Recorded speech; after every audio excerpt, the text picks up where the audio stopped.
Welcome to the FarmBits podcast, a product of Nebraska Extension Digital Agriculture. I'm Jackson Stansel. And I'm Samantha Teaton. And we come to you each week to discuss the trends, the realities, and the value of digital agriculture. Through interviews and panels with experts, producers, and innovators from all sectors of digital technology, we hope that you step away from each episode with new practical knowledge of digital agriculture technology. Welcome back to the FarmBits podcast for the second episode in the Digitizing Farm Management series. Before we get started on today's content, we'd like to remind you that Nebraska Extension and the Nebraska On-Farm Research Network are offering several educational events for Nebraska producers during January and February. If you'd like more information about event opportunities, please reach out to your local extension educator to check out the website for Nebraska On-Farm Research Network listed in the podcast description. This episode of the FarmBits podcast features Ryan Raguse, president and co-founder of Bushel, an information technology company building out the digital infrastructure necessary to enhance and connect the grain industry, as well as providing software solutions for companies who need them. Bushel is headquartered in Fargo, North Dakota, and since it began in 2017, it has begun serving a few thousand grain facilities. Bushel's platform, including Bushel-powered apps and Bushel-powered websites, has the unique position of interfacing with both farmers and grain facilities, giving them a perspective on both sides of the grain marketing equation. Ryan will describe much more about Bushel's business model, what exactly their platform is, and how digitizing it is beginning to revolutionize the grain industry. So let's get started with our interview with Ryan.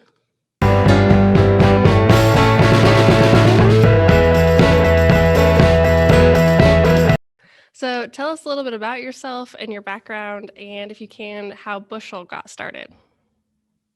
Yeah, great question. So actually, I grew up on a farm in west central Minnesota, and then consequently went to college at North Dakota State University.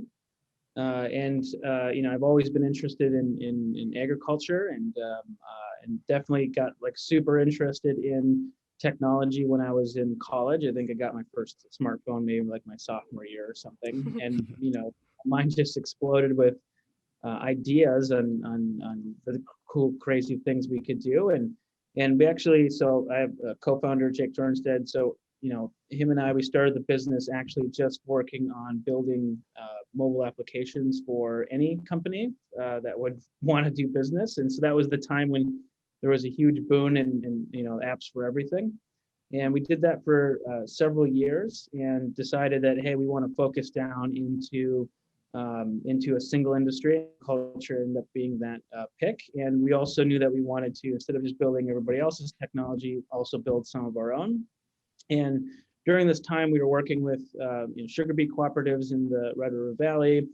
We had built an application that just did something so simple and easy. It just delivered scale tickets to the farmers near real time. They went bananas over that. And it was like, man, there's just nothing. It was just so simple. And there's just nothing like this in the grains industry or other parts of agriculture. And so we were able to build our own platform, which is now what's Bushel Today. It went through several name changes over the years.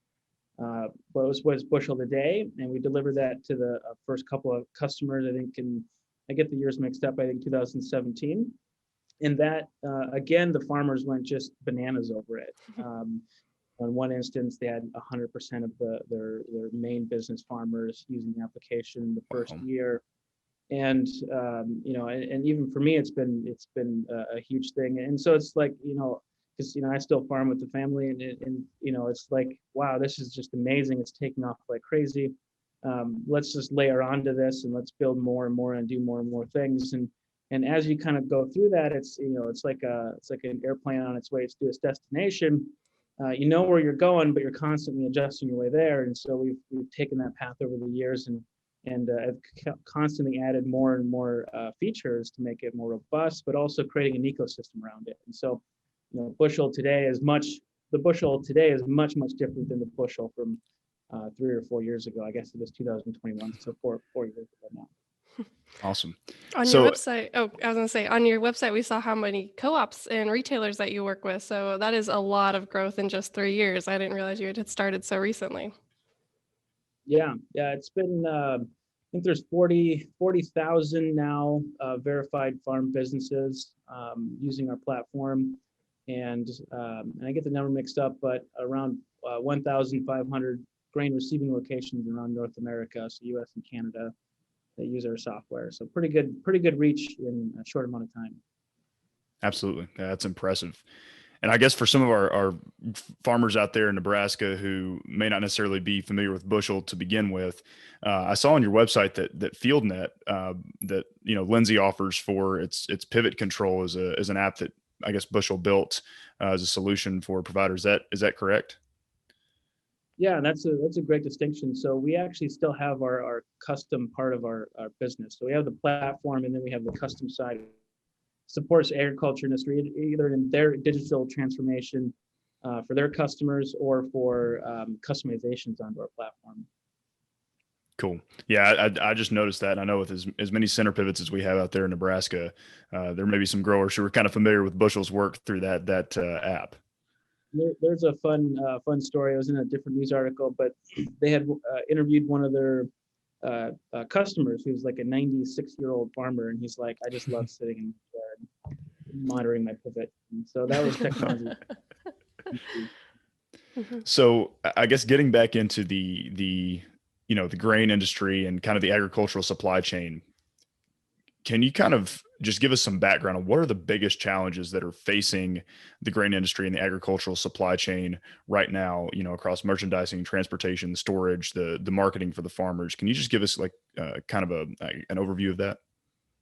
Yeah, and I'll take it. I think there's physical challenges and I think there's digital challenges. They're both separate, but they do work harmoniously together. And so I'll take it more from the digital standpoint. I'm sure there's a lot of folks who can talk about how to smooth out the physical side of it. From the digital side of it, you literally can deliver a load of grain across the country before you get the documents for that grain or get paid on that grain. And if you can drive a truckload of corn across the country faster than you can get a check and deposit it, that's actually kind of backwards from just about everywhere else, where you generally pay for things and then get them shipped to you. And so there's this huge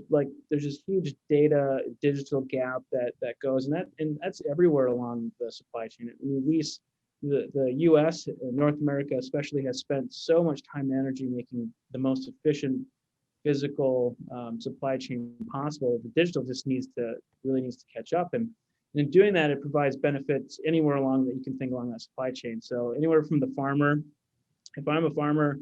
And I am, and so when literally I've been in the combine, and a truck driver gets on the thing and says, "Hey, it looks like there's a bunch of stuff that shouldn't be in the formatter essentially," and maybe you should look at it. And I would pull up the app, and they're not docking for it. Clearly, it's not an issue. I'm not going to stop and adjust. And that's like a huge operational efficiency for the farmer. But then you also have gets to the elevator, gets to the ethanol plant. And it might have to go somewhere else. It might go from a farmer to an elevator might contract with a farmer, then tell the farmer to drop it off an ethanol plant. And so the farmer drives right to the ethanol plant, and the ethanol plant pays the farmer, and pays the elevator, and the elevator has to pay the farmer, and then everyone's got to settle in between, and it gets really messy. And so everything from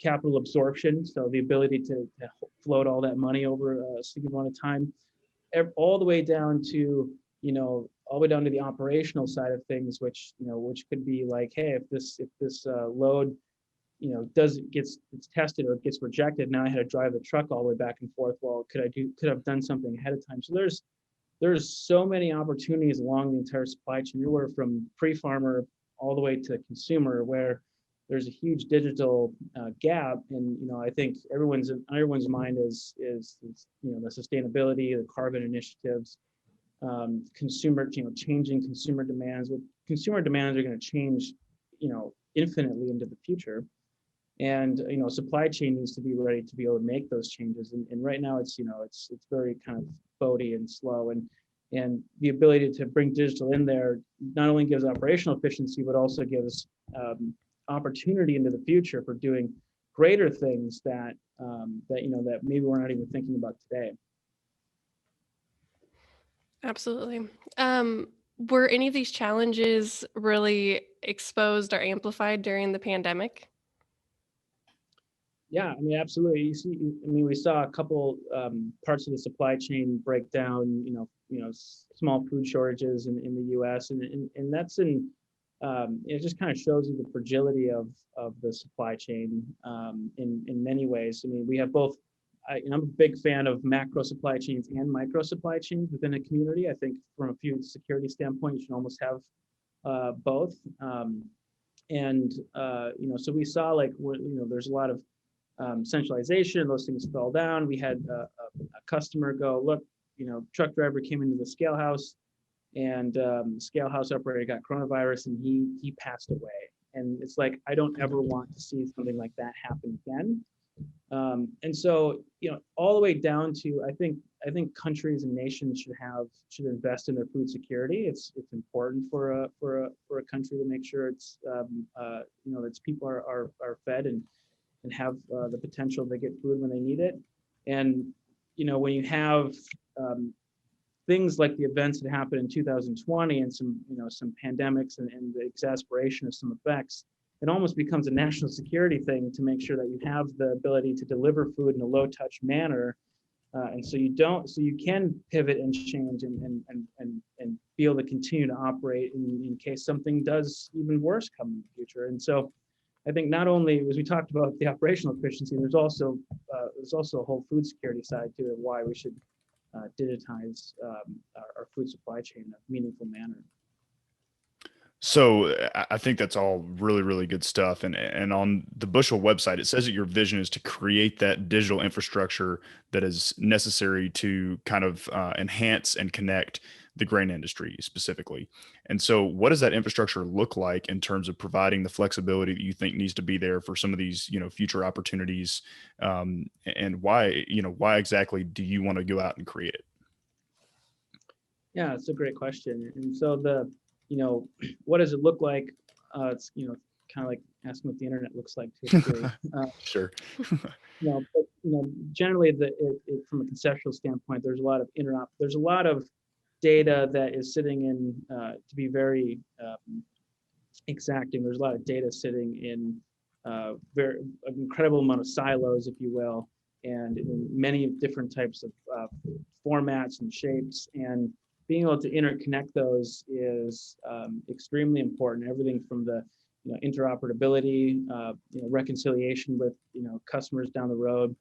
I think that's really important. It takes cost out of the system. I think elevators and feed mills and ethanol plants, et cetera, you can only get so many efficiencies of scale through merging and combining before you get a diminishing return. And so building digital products is one of the fewer places left that you can get economies of scale, something to invest in to actually take cost out. And I think if you're a co-op or if you're an elevator or you're running a feed mill, a general manager, it's your fiduciary duty to actually have the lowest cost operation as possible, especially in the co-op world, because co-ops are beholden to the patron dividends, to have the lowest cost operation possible. And so I think just having a digital infrastructure in order to take costs out of the system is important. I mean, we think about e-sign, for example. I mean, it seems like a small feature, but when you think about the paper envelope stamps, printers, toners,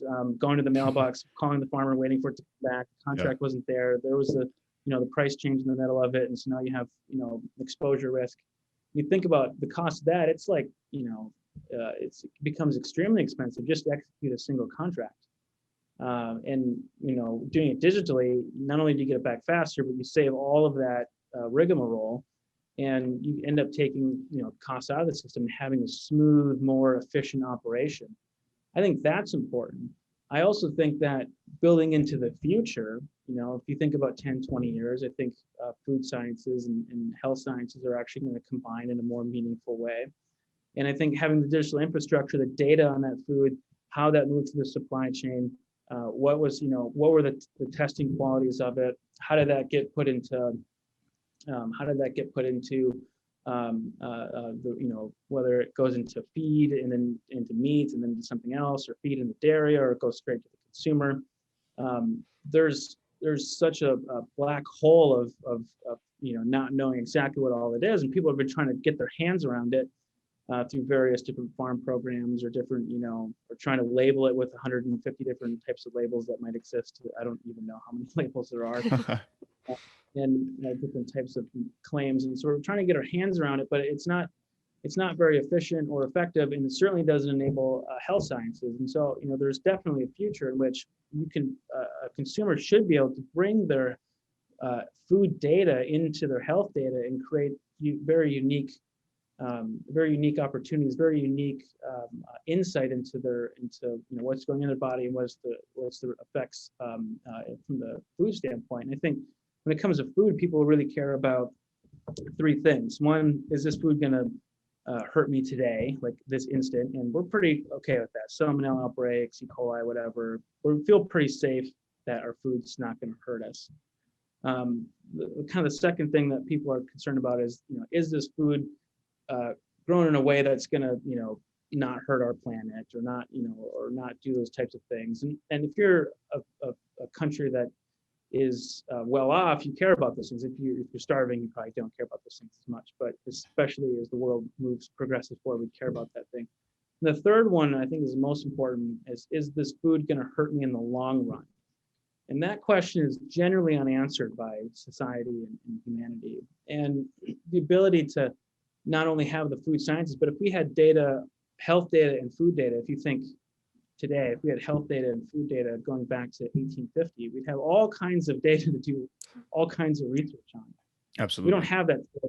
But if you fast forward 150 more years, or 170, whatever example, I think it's 1850, to 2190, we're going to know so much about the food and how that affects our health and our well-being. And that starts with the digital infrastructure. You can't do that trading PDFs back and forth. It becomes nearly impossible. And especially when you mix in big data and data lakes and artificial intelligence and machine learning, you get into a spot where you can really make that thing exciting. That's so cool. Yeah.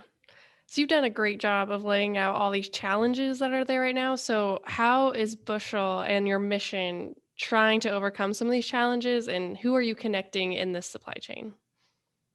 Yeah, that's a great question. And so the first kind of area in the supply chain is that relationship between the farmer and his or her elevator, or the person they market their grain to. That might be 2, 3, 4 places. And the reason why we started there is because that was one of the big areas where there was just it's a lot of decentralization, right? So there's farmers spread all over. If you think about who provides inputs to farmers, it's not a crazy amount, and who buys a lot from the farmers, it's a smaller number than there are farmers. And so you have this kind of decentralized and very paper-like process. I mean, if you think about how fast, most people think banks are slow. Well, they were like 5 years ahead, and so there's this huge opportunity that the farmer just wanted easier access to this data for a lot of reasons. Okay, let's go to that part of the supply chain, and let's build a platform that creates interoperability. The plan is to scale that platform across the supply chain, but let's build that platform and then build an application, which is now what most people think of Bushel today. The application is the white label branded applications that farmers and elevators both use today. So I can check my cash bids, I can check my scale tickets, the contracts, I can do my e-sign, my commodity balances, my futures prices, etc.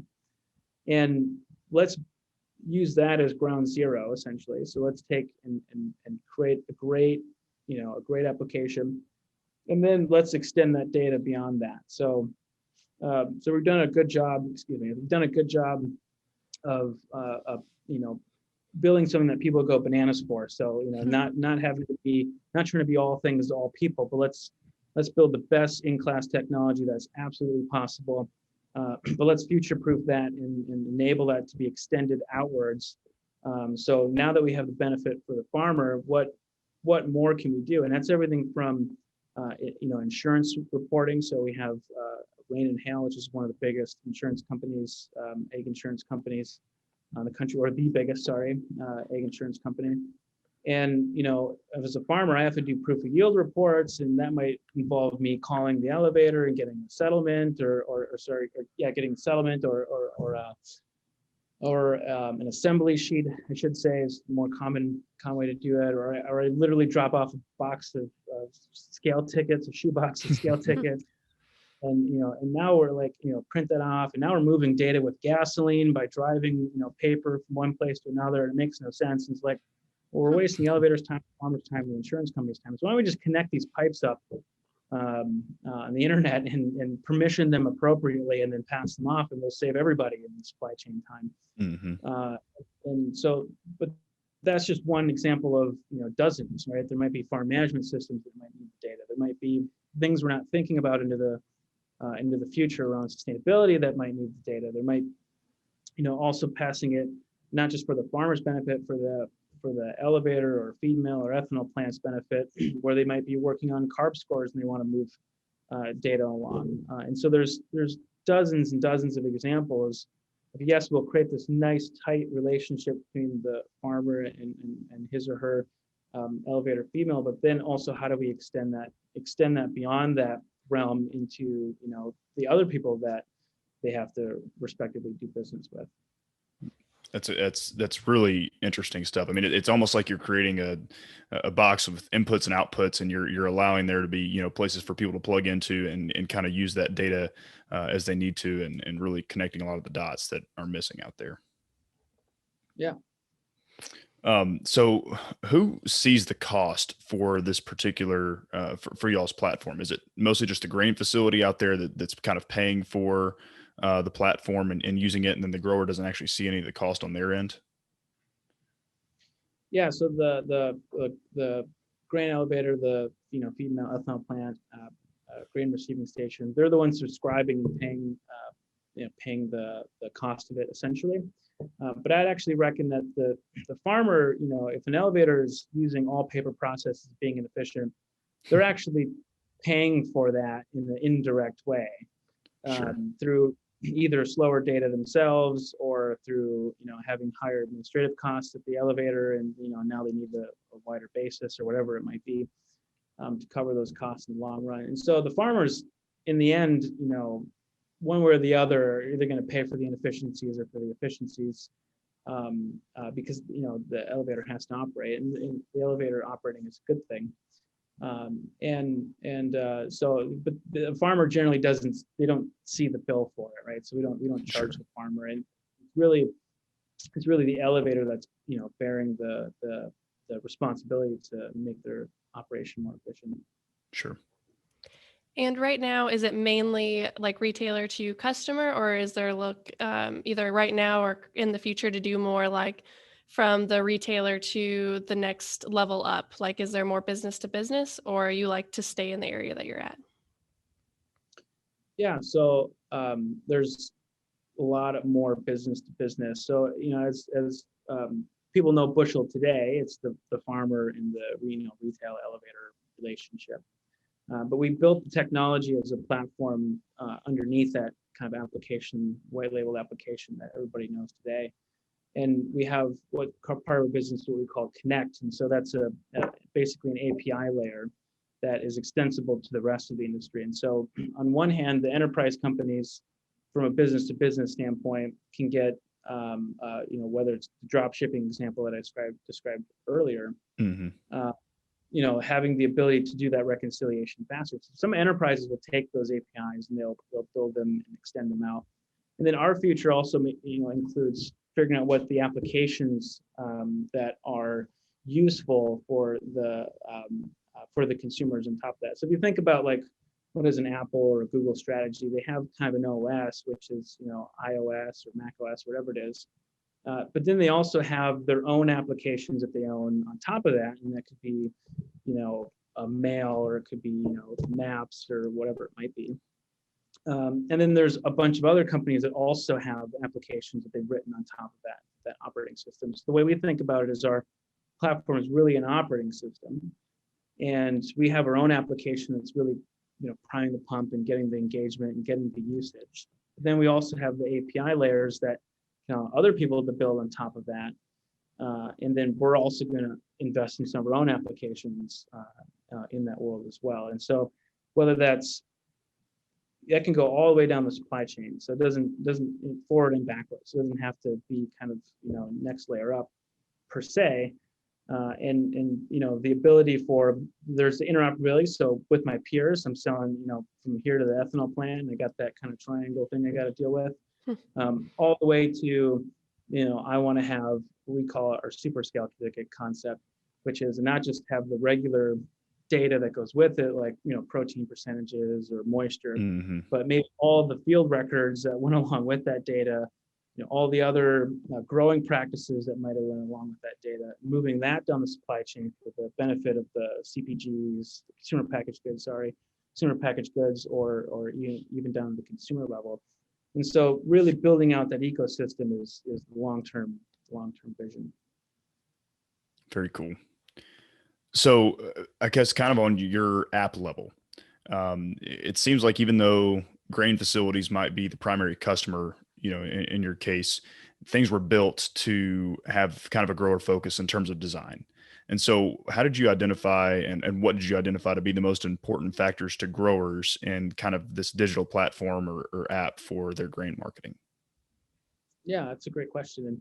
And I think like the public facing things is the grower side. There is the entire elevator side, the administration side, where they can do they have all kinds of tools. So they can do everything from push notifications to we have tools for getting insight into the data, wait times, turnaround times, whatever it might be.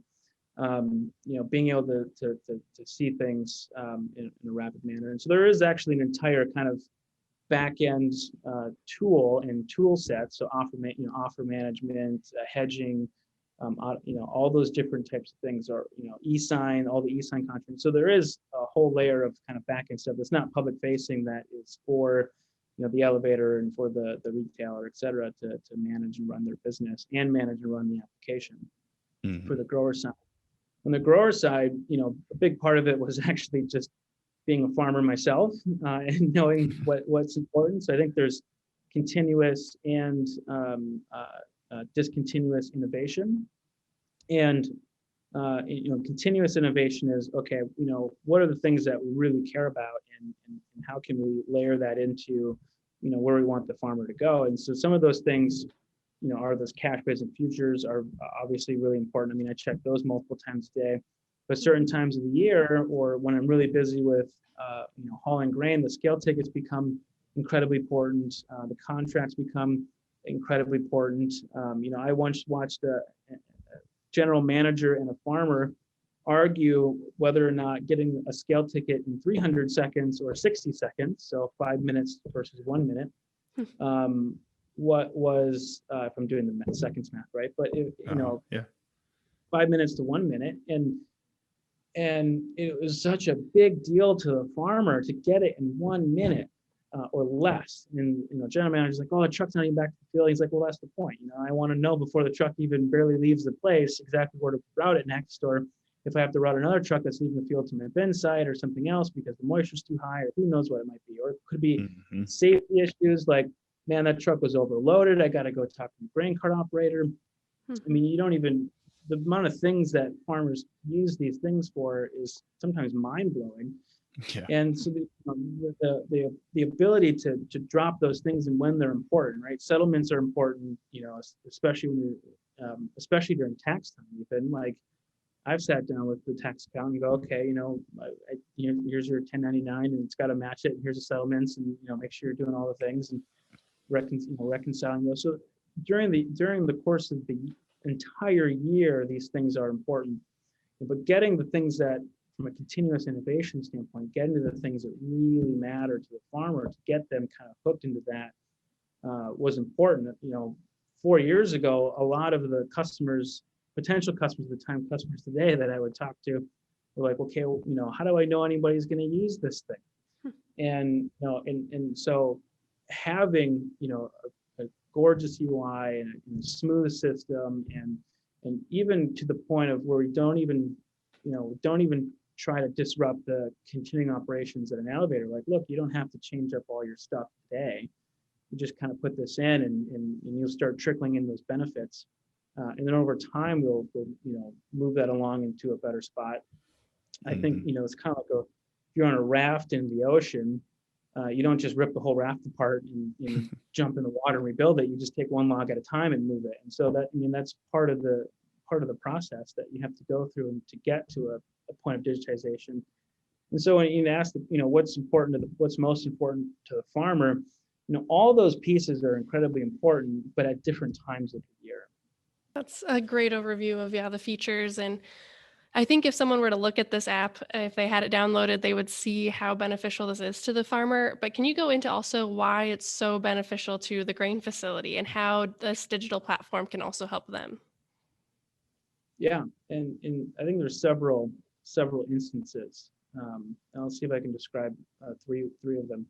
One of them is the important part, the important relationship they have with the grower. And, they are in a competitive environment. They want to procure grain, and they do want to have the smoothest operation for the farmer. And I think there's, in a lot of instances, especially if it's a co-op, they have a fiduciary duty to the grower in order to have a smooth operation. So I think building that relationship with the grower, not everybody wants to be a robot. We've seen in Zoom that not everyone, we like to be in person. So there's no discounting the fact that we're still a human and we still want to be in person. If it's late at night, or if I'm harvesting during the day and things are busy and flying around, I want to be able to have digital tools when I need them and want them. And so I think building, meeting the grower where they're at in a digital framework, I think is incredibly important for the sake of that relationship. I think the next really important thing is just the cost. You can only get so much economies of scale through merging and bringing businesses together. And digital is a great way to scale the operations of business without increase the size of the business with keeping your fixed costs near the same. And I think that's challenging to do, especially when handling volumes of grain.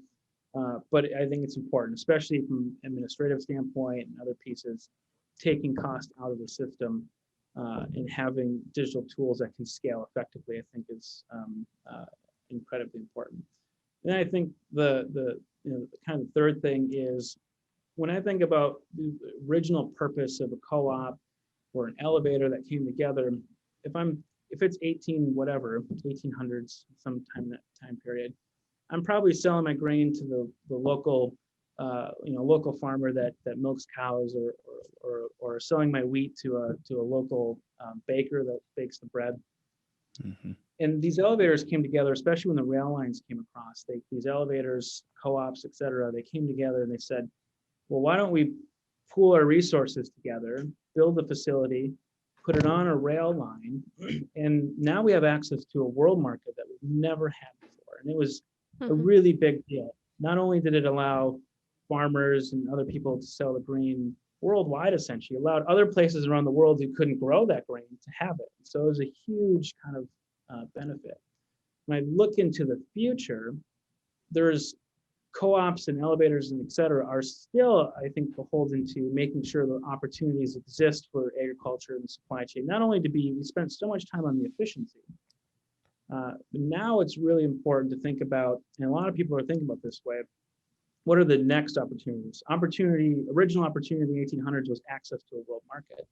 What are the opportunities now? And it could be sustainability initiatives, it could be carbon initiatives, it could be health initiatives, it could be the demands of the CPGs. So it's like, what are the consumer demands, and how do I keep matching what the market is asking for with what the supply is, and essentially not missing out on it. So someone is going to come along and go, look, I can move around and shuffle these pieces or get the data and move those into different areas.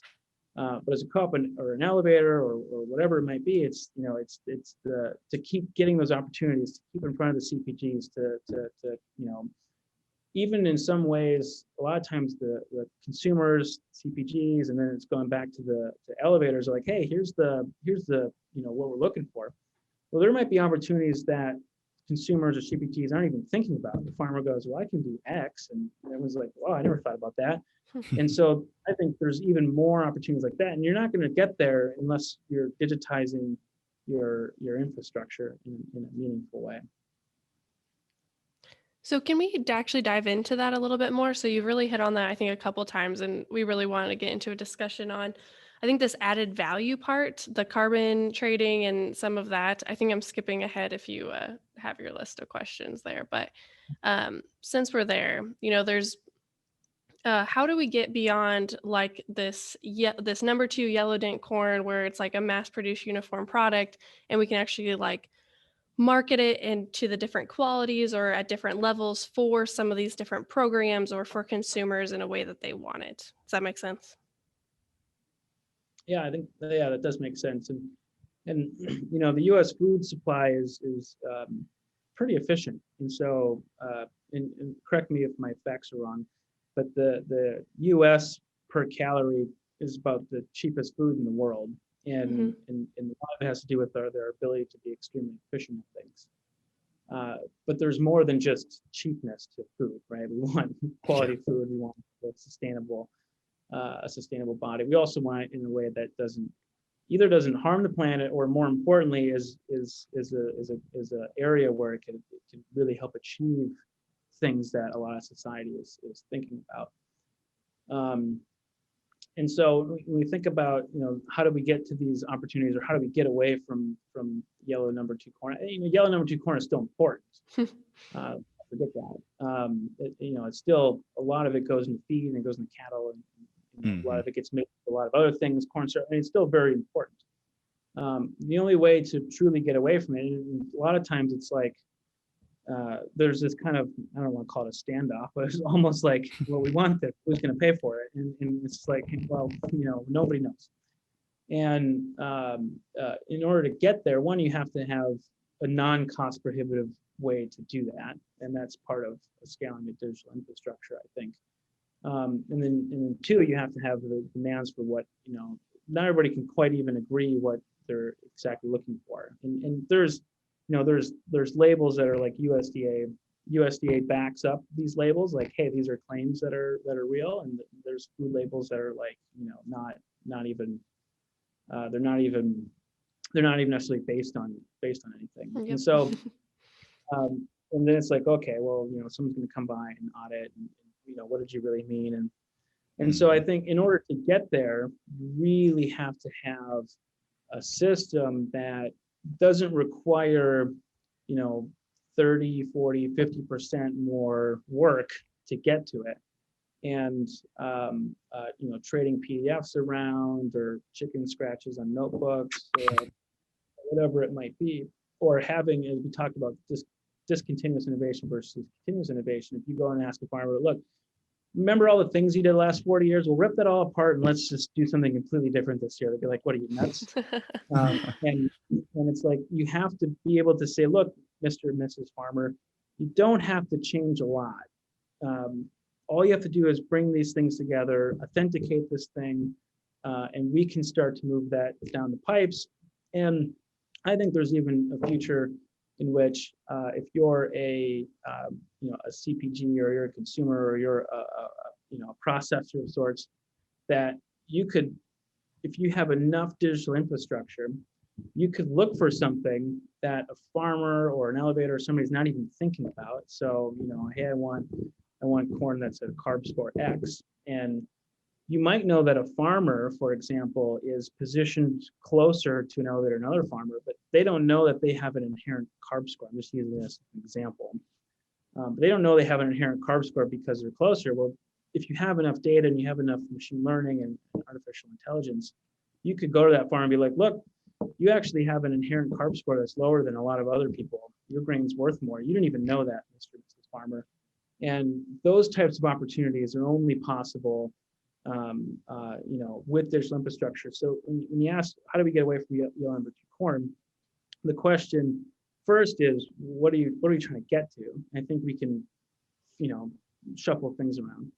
But the more important question is, how can we set the system up so we don't even know what we want to find in 10 years. I don't know what consumers are going to ask for in 10 years. Nobody really does. Right.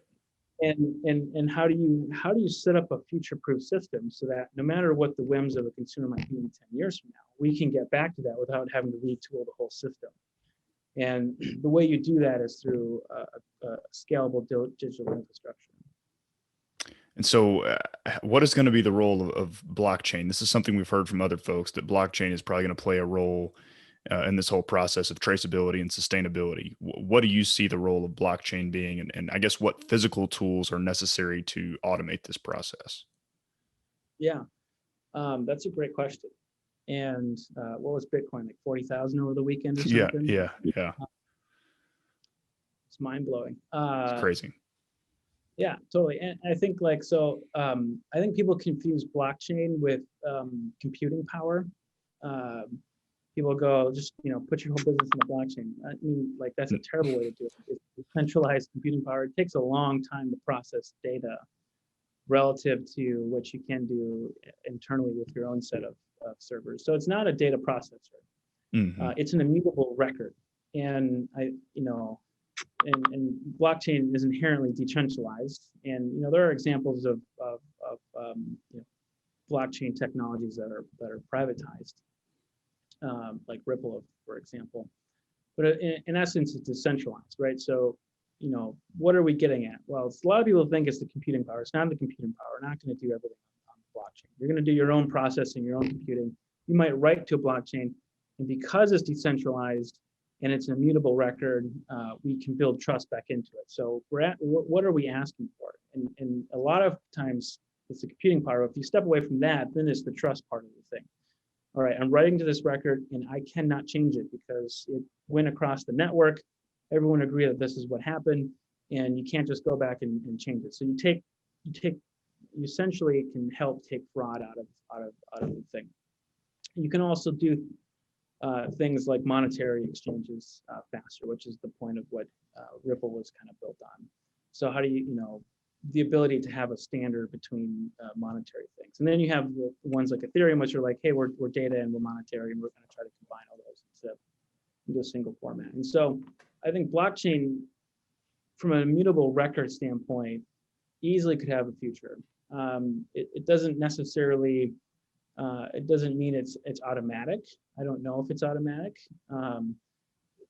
But if it is, it's not, if a popular blockchain comes up, it's easy for Bushel or other companies to write into that blockchain, create that immutable record. And so that could, and then of course the money changing. So we talk about smoothing out that supply chain. Well, the money part, especially when you start translating between foreign currencies, it can be really beneficial. It needs to have stability in order to get there. And so if you trade on a Bitcoin one day and it's moving 10%, right now it's moving like hundreds of a percent. That's way too much instability in order to say, look, I'll switch this into Bitcoin and then switch it back out. And even if you do it really fast in an instant, it can still move on you. And then you have, so it needs to be, before it gets to the point where it can be, not just the immutable record part, but also the ability to do the foreign currency translation part. It needs to be a little more stable or in some cases a lot more stable, which, I mean, I don't want to get into a bunch of Bitcoin. I can bore you guys with Bitcoin stuff, but Bitcoin had a split a couple of years ago between Bitcoin Cash and regular Bitcoin, where it's like, we want this to be a currency, not necessarily an immutable data record mover. And so there's, there might be a lot of different, and then you have likes of Ripple or XRP that came up and said, our only goal using this is to exchange foreign currencies a lot faster. And they if you looked into it, they'd probably tell you there's a lot more behind it. And so, there's potentially a future, but I think it needs to get more stable. And then it can't be the computing power for the industry, period. Sure. It's just possible. And so you have to still have processing outside of it and then be able to link into the blockchain over time. I think the immutable record aspect is really cool for the potential for contracts and traceability and just being able to keep all that clear throughout the system. Yep. Since you seem to really have your finger on the pulse of this supply chain, How far off are we from a consumer being able to say, okay, I want, like you said, certain qualities. I want a no-till farmer with this, product, and to be able to connect to those. Are we there, or how far off are we? That's a great question. I mean, I think aspects that are here today, in a micro scale. I think at a macro scale, it's going to take another decade of work to really get there. I mean, there's a lot of changes that need to be managed all at the same time. I mean, we had these trade wars, lower prices. Those things are necessarily are related, but outside of necessarily the example you're giving. So you still have to handle those challenges, but also be able to look towards the future and look for a better world and a better supply chain. So I think there's aspects here today, and I think there's still a good half decade, 5-10 years, I think, of work, and I like to think long term. And there's the old, I don't know if it's an old saying, but there's a saying about hey, if you're a farmer, you get like 40, 50 growing seasons in your entire life. And so to think that you get one crop a year, to think that it would take, we can't do everything in 3 months, and so to think that it would take 5 to 10 years is not, it's not exactly a long time, but it's going to take a while to tool everything to get to that point. And then you also have to, you can put the tools there, and if you build it, they will come. I don't know if that's necessarily true, and so you still have to be able to, if you still have to be able to actually drive benefit and understand what are the value points as you build applications and tooling along the way. And I think that's what we're striving for as a business. Is we don't have all the answers, but how do we create a platform that can really be moldable and adjustable, and if there's applications that were never thought of. I don't think anybody, when Apple decided to open up the app store for apps, I don't think anybody conceived what was going to happen or the types of applications that are going to be there. I don't think we can necessarily either, but if we can build that kind of platform and future-proof it, then we don't. It could be fun. We could do this for 100 years, right? Because we're going to keep eating until humans stop eating. Then we're going to constantly be improving our supply chain. So, I think there's some examples where it's finite and hey, we get to a level where a consumer can do that, or we can do some aspects today, some will be in the future. But there's also an infinite amount of time and energy that go into supply chain, constantly enhancing it. And so I think there's a long road. There's a long road ahead of us, which is fun. Yeah, I think that's an excellent perspective. I agree. I love your, how you're talking about how you're building a flexible and adaptable platform. I just think that's so important. I mean, you can't ever assess exactly what people are going to need, but if you can, put things in the right place to be moved around easily, that people can access, I think it's so important. Kind of thinking about the growers again. So farmers are out there using this platform, and maybe they're at an elevator that has Bushel, and maybe that's their primary elevator, but they also work with another elevator that doesn't have the Bushel platform. What do you think some of their challenges are in terms of consolidating that transaction information? And is Bushel kind of looking into any ways for them to get maybe the paper grain tickets that they're getting from another elevator into that consolidated system, so everything is digital for them? Yeah, that's a great question. So I think, like, if you're a farmer and you have a lot of our customers will use our tools as a competitive advantage, and so they want to buy more grain from that particular farmer. As far as getting more data from the elevators, the best way to do it is just become a Bushel customer. And I get that it's not necessarily in the farmer's control, and so there's not really any tools to bring in another elevator's data without the other elevator participating or being a customer. We're not that type of company, and so they're just going to have to lobby the elevator that doesn't have it. Sure. Around it, it's not that much we can do. Sure. Okay. No, it's good to know. The reason I was asking is, we may not include this in the podcast, but I had a buddy who was working on kind of a computer vision software to take pictures of a grain ticket and kind of get it uploaded into like a single consolidated system. And so I don't know, I thought it was a really cool idea, and I'm wondering what exactly the marketability could be for a tool like that. Yeah, I mean, it's like a half step towards digitizing. I think, as just, as you think about innovation, there's always going to be laggers. It's a well-studied concept of early adopters to laggers. Yep. And so, the question really that you're trying to answer is how to get the laggers to come along. And there might be some half steps involved in order to do that, but I think the long run is just the long run, and that's what we want to stay focused on. It's I don't mean to use Apple in too many instances, but they for example will cut ports, or they'll cut stuff, or they'll shed the past and think about the future, and we tend to not think about past or the half steps, but just think about the future and where it's heading, and try to get the majority along for that ride. I also liked your point on, it's a competitive advantage to have it, and so you just are encouraging the other retailers to get that. Can you also just one more thing about kind of the features or the advantage to the facilities, besides just the ticket transfer? Is it also like a manual process of the accounting system and the entry of what the values are, or is it automated somehow from the machines with their samples that they're taking? Yeah, so from the beginning, we focused on more of a continuous innovation for that elevator, retailer, et cetera. And to use Bushel, you don't really have to touch any buttons if you don't want to. As a retailer, you can literally put the whole thing on autopilot and do nothing, if that's your prerogative, or sorry, if that's what you want to do. And so everything, once the truck crosses the scale, everything is integrated. So the scale house, you're doing the testing data, you're putting it in there, it goes in the ERP, it's the bushel, the futures price, the cash price, your basis changes.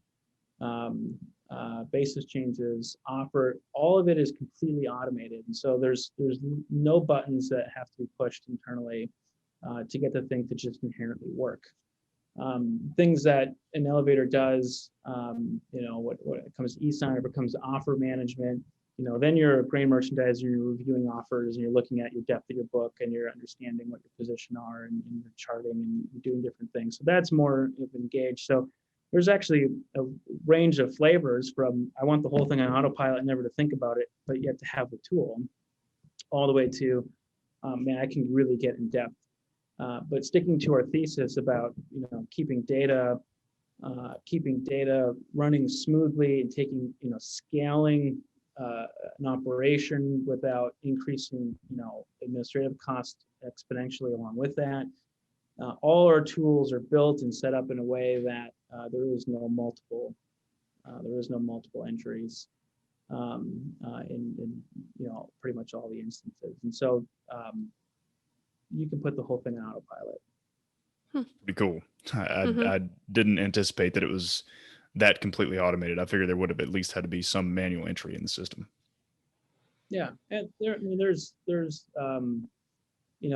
for example, if I'm an elevator, and I'll just dig into an example, if I didn't want to automate everything, and a farmer calls in, well, I'm going to type that in, wants a thing, I'm going to type it into the offer system.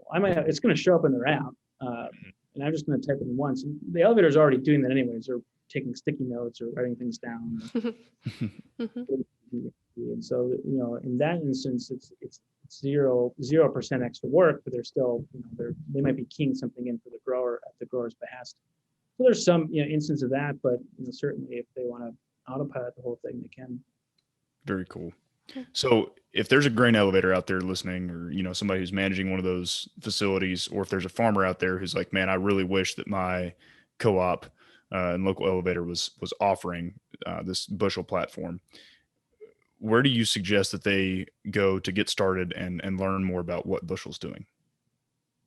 Yeah, bushelpower.com is the best place to look. And there's real. I know no one likes filling out contact forms, but if you don't know my email or if you have a salesperson, or sorry, if you have an elevator that uses it and you want to get their account manager, you could always go that route. But there's real people that look at the contact forms. So if worst comes to shove, you can always fill out a contact form, and a real human will look at it and call back. And so bushelpower.com is the way to go. You can just send people right to that website. If you have an elevator that's like they're thinking about it, go in there and say, hey, I want this sounds really cool, or I already use it over here and I would like if you had it too, here's the website, or here's whatever. Sure. And so that's really the easiest way to learn more. Awesome. And so at the end here, what is one piece of advice that you would offer our listeners to prepare them for this increased digitization in ag supply chain management? Love that question. So I think that there's two types of futurists that exist. There's the futurists that believe the future is going to happen, but I don't have any say in it. I'm along for the ride. It's gonna do what it's gonna do. And then there's the futurists that believe that the future is going to happen, but I have a say in what's going to happen. And my advice, whenever I do speaking or anything, is always have the perspective that you're part of the conversation and you're part of the journey. And especially if you're a farmer, you own the farmland, you may rent, you own the farm operations. If you rent a lot, it doesn't matter, right? So you own and operate this business. Be the person that believes the future is going to happen in a meaningful and good way, and be the one that wants to take part in that conversation, in that journey.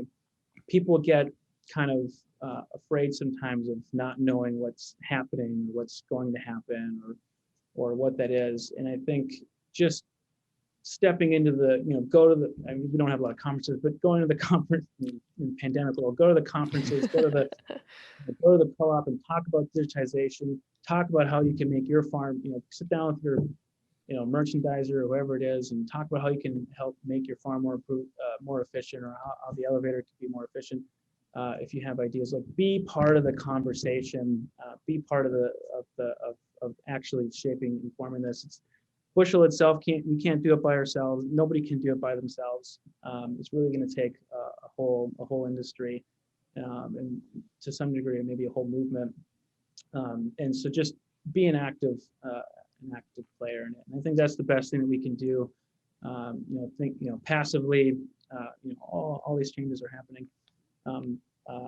That I don't think that's the best way to look at it. I think staying active in the conversation, being the person who thinks that who believes that they have a say in the future, because we all do have a say in what that future looks like, and I think that's important. Thank you to Ryan, the president and co-founder of Bushel, for taking the time to join us on the FarmBits podcast. We hope that you enjoyed that interview with Ryan as much as we did. I tell you, that was a really fun interview to do for me. I think, I don't necessarily know a ton about the ag supply chain and grain marketing, but I learned a lot today. And I really enjoyed Ryan talking about their flexible and adaptable approach that is kind of looking at what potential future options might be out there for somebody who's in the grain marketing industry. And the way that I kind of see what they've built is that they are kind of connecting the pipes between farmers, grain elevators, and other potential players kind of in the grain marketing space. And you can kind of think of people that are doing traceability and sustainability, as Ryan mentioned throughout the interview, right? And the data that they need is going to be there on the Bushel powered platform.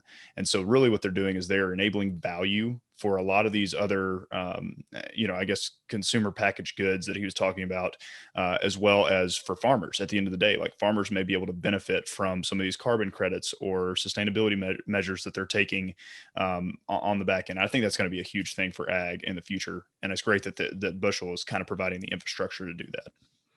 Yeah, Ryan did a great job of explaining all those challenges, but then explaining how there's also infinite possibilities with all those things that you just outlined. So that's awesome. I also liked how this platform is built for farmers, but yet the cost is not to farmers. So they're not paying for the platform. It's actually providing a value added product to the grain facility, which is then Yep. incentivizing them to buy it and then providing it to their customers. And I just think that was an incredible business model and just a great service that they are providing. So, yeah, it was a super interesting interview.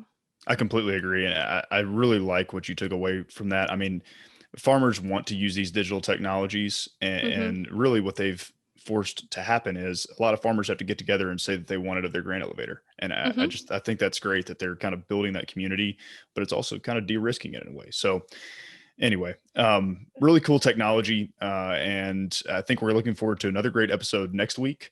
And so we're going to have Sam Schwab of Cropzilla joining us, and we hope that you will be here to listen. So thanks very much. We'll talk to you later.